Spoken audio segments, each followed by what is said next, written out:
Sejak dibuka 1 Mei lalu, hingga hari kelima belum ada partai politik yang mendaftarkan bakal calon legislatifnya ke KPUD setempat.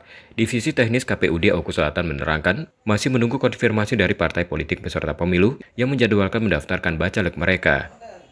Kalau kami lihat di Silon, semuanya lagi berproses, tapi besar kemungkinan semua ini akan mulai dari padat di minggu depan. Di minggu kedua itu akan mulai padat. Kalau saya lihat dari proses Silonnya, semuanya lagi berproses, menginput, terus mengupload di sistem Silon. Kemungkinan besar minggu kedua itu akan mulai banyak yang berdatangan untuk partai yang akan mengajukan persyaratan bakal calon. KPUD memprediksi partai politik akan mendaftarkan bacaleknya pada pekan kedua pada masa pendaftaran. Setia Budi, Kompas TV, Ogan Komering Ulu Selatan, Sumatera Selatan.